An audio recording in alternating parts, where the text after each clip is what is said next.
बऱ्याच जणांची लग्न झालेली आहे आणि अविनाश म्हटलं की माझ्या चेहऱ्यावरून तुम्हाला कळत असेल.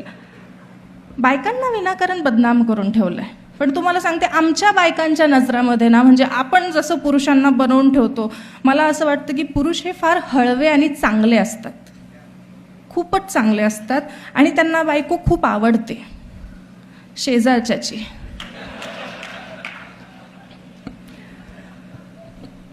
पण स्त्रियांच्या बाबतीत तसं नसतं, त्या फार कठोर असतात. तर मी जेव्हा ती मुलींना सारं कळतं ही कविता घेतली, तर एक मुलगा येऊन मला म्हटला, ताई तू म्हणते तसं नसतं, या मुली खूपच धोकेबाज असतात म्हणे. म्हटलं ठीक आहे. मग या गोष्टीचा जरा मी विचार केला आणि मग एक कविता लिहिली.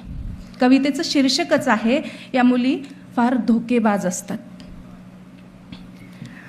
की तो खिन्न मनाने मान खाली घालून बसलेला, तो खिन्न मनाने, तुम्ही इमॅजिन करायचं की तो खिन्न मनाने मान खाली घालून बसलेला, डोळे लाल, केस विस्कटलेले, शून्यात असे काही पाहत की जणू काही त्याचे जगच संपलेले.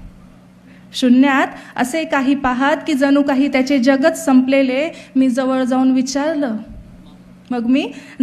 विचारलं, अरे बाबा असं काय झाला, असा कोणता तुझा आघात झाला? तो म्हणाला, ताई पुरी लई धोकेबाज असतात, तिनं मला धोका दिला. मी त्याच्याकडे पाहिलं, जरा हसले आणि तोपर्यंत त्याने डोळे पुसले.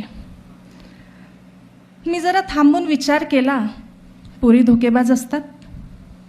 मग मी जरा थांबून विचार केला की पोरी खरंच धोकेबाज असतात. मान डोलावली, त्याला दुजोरा दिला. हो, या पोरी लई धोकेबाज असतात. या पोरी लई धोकेबाज असतात. आधी प्रेमात पाडतात, काही दिवस मजेत काढतात, मग याला सोडतात आणि दुसऱ्याला धरतात. या पोरी लई धोकेबाज असतात. या अशा का बरं करतात? आता त्याला जरा बरं वाटलं. त्याला वाटलं आपलं ऐकणारं कोणीतरी भेटलं. लगेच त्याचा चेहरा खुलला. त्यानं काय काय केलं तिच्यासाठी सारं गयावया करून बोलला. म्हटला बघ ताई, मी तिच्या नावाचा टॅटूही काढला होता आणि खरंच सांगते, हे सांगताना त्यानं हंबरडाच फोडला होता. मग मीच म्हटलं की अरे इतकी मेहनत घेतलीस तर एक पाऊल पुढे जायचं होतं. हातावर लिहिण्यापेक्षा तिचं नाव सातबाऱ्यावर लिहायचं होतं. जर तुला वाटतं तिनं तुझ्या नावावर तिचं काळीज करून द्यावं, मग का नाही तू तिच्या नावावर 1-2 एकर लिहून द्यावं? मग तो लगेच चपापला, बोलला, पोरींचं हेच तर असतं. खरं प्रेम कुठं समजून घेता, पैसा आणि प्रॉपर्टीसाठी त्या कुणालाही धोका देतात. म्हटलं हो रे बाबा, मला माहीत आहे या पोरी धोकेबाज असतात. त्या आईबापाला धोका देऊनच या जगात येतात. आणि ज्यांना नाही जमलं धोका देणं, त्या हॉस्पिटल नावाच्या कत्तलखान्यात कत्तल केल्या जातात.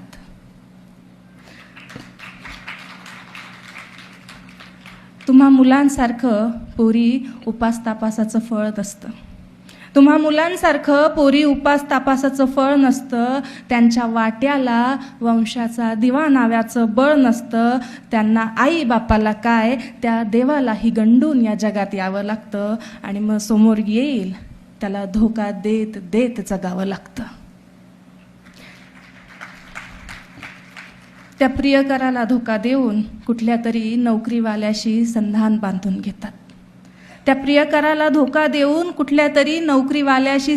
बांधून घेतात. प्रेम नाही पुरत त्यांना, त्या सुरक्षा शोधत राहतात. खरंच या पोरी किती धोकेबाज असतात. हे प्रेम वफा त्या काही पाळत नाही. हे प्रेम वफा त्या काही पाळत नाही. एक पोरगी लगेच कशी बदलून घेते स्वतःला. मुलांना हे कोडं काही कळत नाही.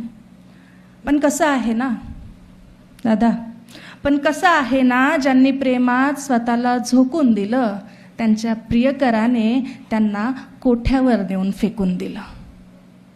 मग त्या तिथे रोज नवीन प्रियकराशी प्रेमाचा खेळ खेळतात. मग त्या तिथे रोज नवीन प्रियकराशी प्रेमाचा खेळ खेळतात. मान अपमानाचा कडू घास गिळतात. मग वाटेल त्याला आपल्या नजरेनं घायाळ करतात. खरंच या पोरी किती धोकेबाज असतात. पोरापोरींचं जग सारखं नसतं रे राजा. या पोरापोरींचं जग सारखं नसतं रे राजा. नियतीला धोका देऊन त्यांना जगावं लागतं आणि जे पुढ्यात वाढलं ते हसून भोगावं लागतं. म्हणून पोरी घर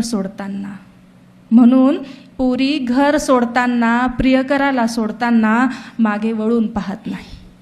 म्हणून पोरी घर सोडताना प्रियकराला सोडताना मागे वळून पाहत नाही. त्यांना माहीत असतं एकदा उंबरठा ओलांडला की कुठलंच घर त्यांचं राहत नाही. एका घरासाठी ते आयुष्यभर बेघर राहतात. एका घरासाठी ते आयुष्यभर बेघर राहतात. खरंच या पोरी किती धोका देतात. टिकली बांगडीसाठी, तोडक्या कपड्याच्या चिमूटभर स्वातंत्र्यासाठी या पोरी नातेवाईकांना धोका देतात. टिकली बांगडीसाठी, तोडक्या कपड्याच्या स्वातंत्र्यासाठी या पोरी नातेवाईकांना धोका देतात. लपून छपून 4 दिवस जगून घेतात. या पोरी जीवनालाही धोका देतात. त्यांना पडत नाही स्वप्न पावसाची.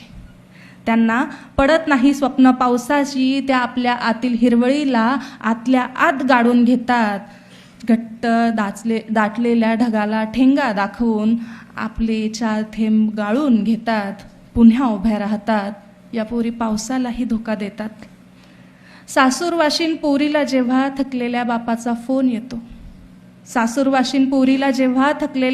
फोन येतो, बाप हालचाल विचारू पाहतो, तेव्हा या पोरी लपवतात आवाजातील थरकाप. मी फार खुश आहे पप्पा असं खोटं बोलून जातात. या पोरी बापालाही धोका देतात. घराच्या 4 थकलेल्या 4 चिमण्यांप्रमाणे एका दारात बसून सुख दुःख वाटत बसतात. किती ओरबडून घेतले आयुष्याने तरी त्या मुक्त हसतात.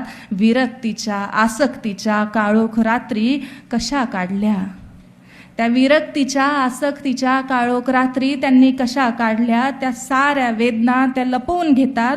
या पोरी उमगत नाही कवींनाही, त्या कवींनाही धोका देतात. खरंच या पोरी किती धोकेबाज असतात.